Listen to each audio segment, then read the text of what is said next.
On dit souvent aux enfants, si tu veux un bon travail, tu dois faire de belles études. Mais aujourd'hui, même avec de beaux diplômes, tout le monde ne trouve pas de travail. Alors en 2025, on a créé Génération Excellence, une académie qui accompagne ces jeunes diplômés à développer leurs compétences comportementales. Dans ce podcast, on met en lumière ces jeunes talents en partageant leurs histoires inspirantes et leurs ambitions. On souhaite leur donner la parole et montrer comment ils se préparent à devenir les leaders de demain. Alors bienvenue dans Un jour, un jeune, un talent.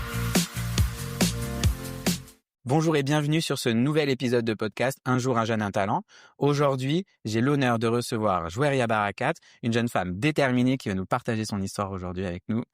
Joueria, bonjour. Bonjour Pierre, Comment tu vas? ça va très très bien. Est-ce que tu peux te présenter en quelques mots? Alors du coup, Joueria Barakat, j'ai 25 ans, je suis née, j'ai grandi à Orléans. Ok, donc une Orléanaise C'est dur.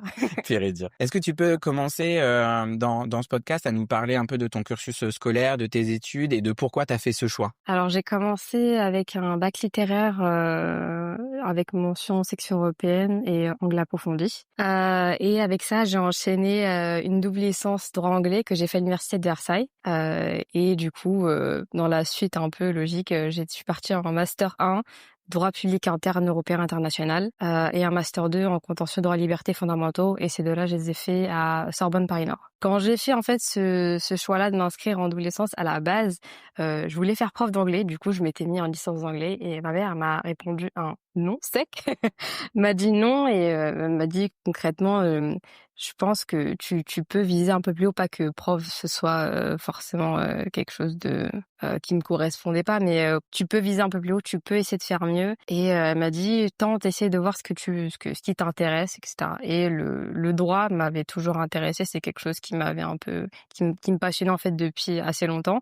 Et du coup je me suis inscrite en double licence et c'était mon premier choix. Et c'était une licence du coup sélective et au début de l'année on était à peu près 80 élèves. Tu disais effectivement pas de problème sur les profs, mais ton papa était prof aussi. Oui, pardon. Donc, Mon père d'autant est plus prof. pas de problème. Mon père est prof et j'ai aussi d'autres membres de ma famille qui sont profs, donc voilà. Donc Ouais, c'est donc à elle quel va point voilà, je vais peiner et elle me dit tu peux peut-être essayer autre chose. Ouais, voilà.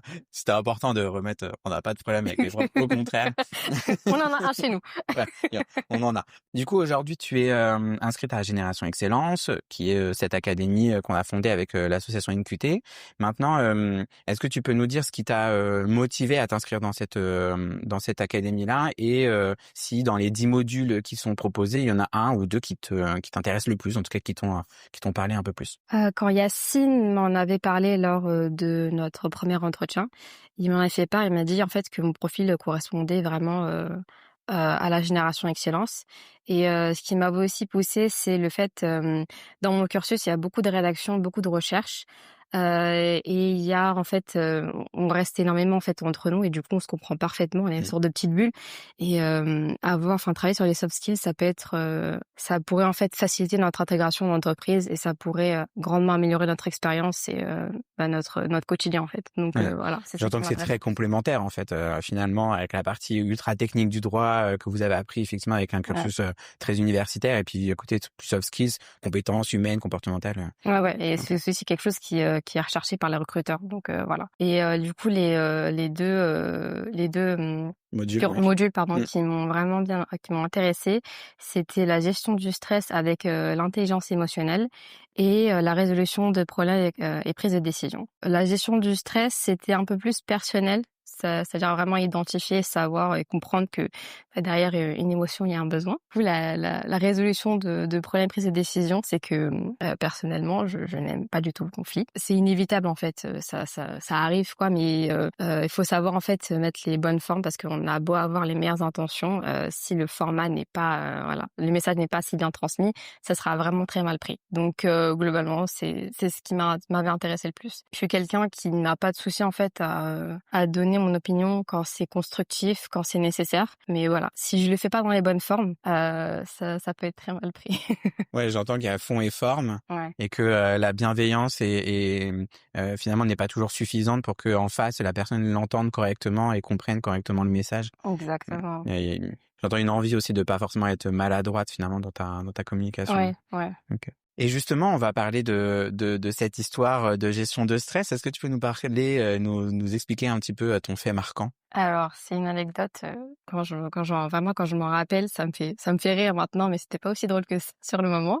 Alors, pour le contexte, je suis en première année, du coup, droit anglais, j'ai 18 ans et on avait un galop d'essai en droit public. J'étais pas du tout préparée, j'avais un peu vraiment procrastiné, en fait. Le trajet, en fait, que je prenais d'habitude pour aller à la fac, c'était de prendre le bus, puis après d'arriver à la gare et prendre le train. Et quelques semaines avant, j'avais repéré, un bus qui partait à peu près de mon arrêt et qui allait jusqu'à la fac directement sans faire de changement. Et ce matin-là, magie, je décide de prendre ce bus-là, voilà, alors que j'ai un galop d'essai, il faut que j'arrive à l'heure. Donc je prends le bus, je vois il arrive, je m'installe juste à côté du chauffeur. Et entre-temps, je suis en train d'essayer de réviser, j'ai mon manuel devant moi, je ne retiens absolument rien de ce que je suis en train de lire. Et du coup, je me retourne un peu vers le fond du bus pour voir concrètement est-ce qu'il y a encore du monde. Et puis là, je vois il y a moins en moins de monde, jusqu'à 4 personnes, 3 personnes, et je suis la dernière dans le bus.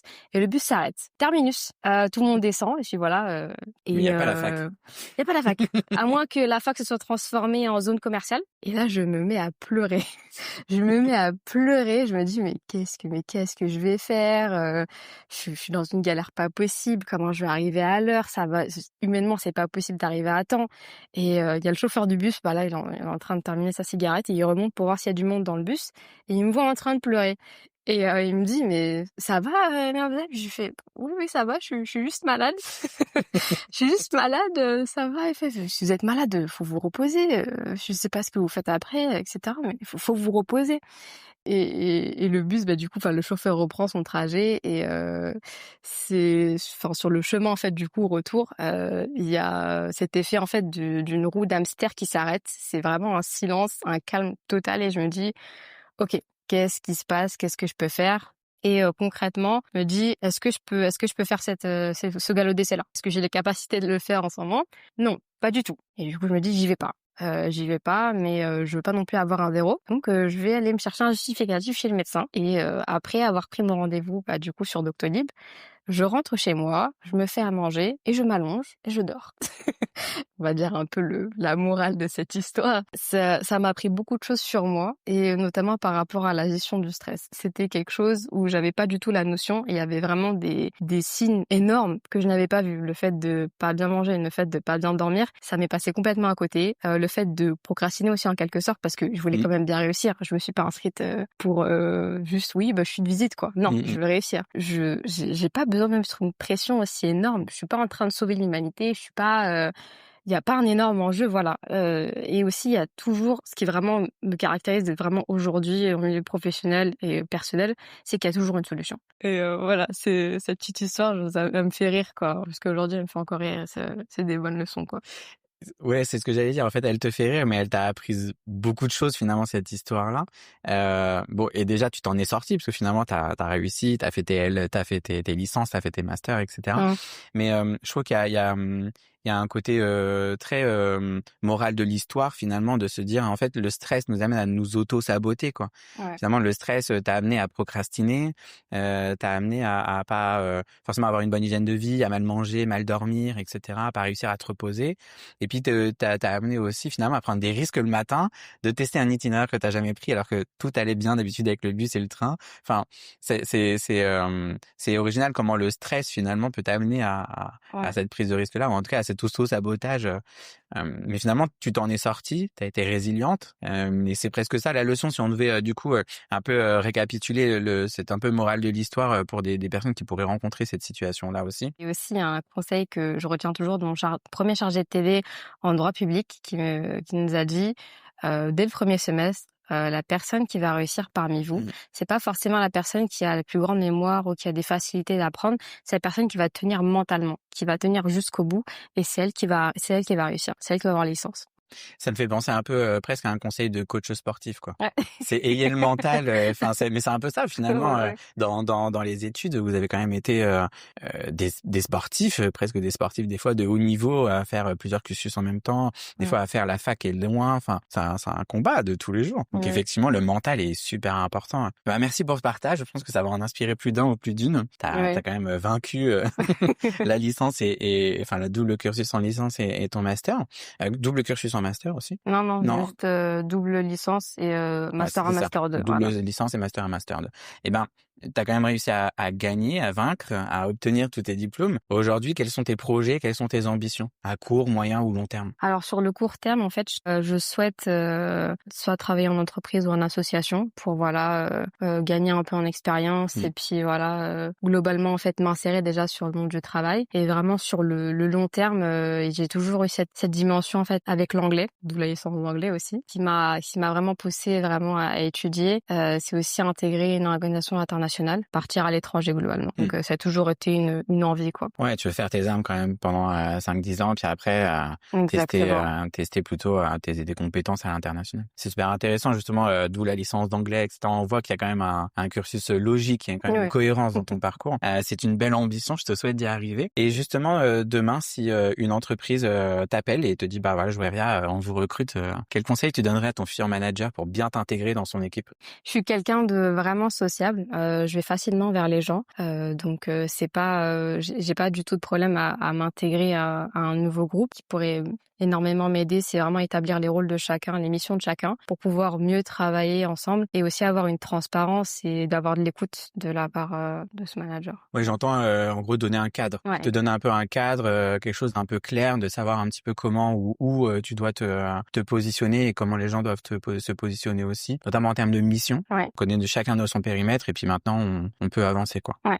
Sur la question de la transparence, justement, est-ce que ce serait ça pour toi la compétence la plus importante aujourd'hui dans une entreprise? Oui, savoir aussi communiquer globalement entre équipes, être assez clair, précis entre équipes et entre managers, entre collègues. C'est vraiment quelque chose de primordial. La communication au sens large. Ouais. Ok, très bien. On va faire un petit jeu, 10 petites questions. Alors, je dis petites questions parce qu'elles sont courtes, mais elles sont pleines de sens. Il n'y a pas de questions pièges. Hein. C'est un peu un jeu de tu préfères. Donc, je te fais 2 propositions. Tu en choisis une, la meilleure, la plus spontanée. Peut-être même dire la meilleure, la plus rapide. Projets internationaux ou impact local? Projet international. Innover ou optimiser des processus existants? Optimiser. Gérer des projets ou gérer des personnes? Gérer des projets. Pas même mis longtemps, ça. Donner des feedbacks ou en recevoir? En recevoir. Paix ou amour? Paix. Influencer ou inspirer? Inspirer. Gestion de crise ou gestion du changement? Gestion du changement. Diversité ou homogénéité? Diversité. Le stress, je le gère par des techniques de relaxation ou je le gère par des activités physiques? Activité physique. Activité physique. Ouais. Ok. Et la dernière, anticiper les problèmes ou les résoudre? Les résoudre. Merci beaucoup. Tu vois, il n'y avait pas de questions pièges. Non, ça va. Mais au moins, on vous découvre un peu avec ces petites questions-réponses. Pour terminer ce podcast, Joëria, je vais te poser une dernière question. Cette question, elle est très simple. Je te pose cette question parce que chez Erol, en fait, chaque année, on a un thème qui est un thème annuel qui nous guide, qui va nous permettre de créer des ateliers, de créer des conférences, des formations, tout un tas d'animations autour de ce thème. Et cette année, on a choisi le thème de la transformation. Donc, la boucle est bouclée. On vous pose à vous la question. D'après vous, la transformation, ça vous fait penser à quoi? C'est quoi? La première image qui me vient en tête, c'est celle d'un papillon, un peu la métamorphose, mais concrètement, ça me fait penser à le dépassement de soi, à sortir de sa zone de confort. Voilà. Ok, se développer. Voilà. Ok, très bien. Super intéressant comme analyse. Merci beaucoup, Joëria, pour ta présence dans ce podcast, pour ta fraîcheur dans ton explication, dans ta façon de raconter ton histoire. Et à bientôt. Merci beaucoup de m'avoir reçu sur ce podcast, Pierre. Avec plaisir.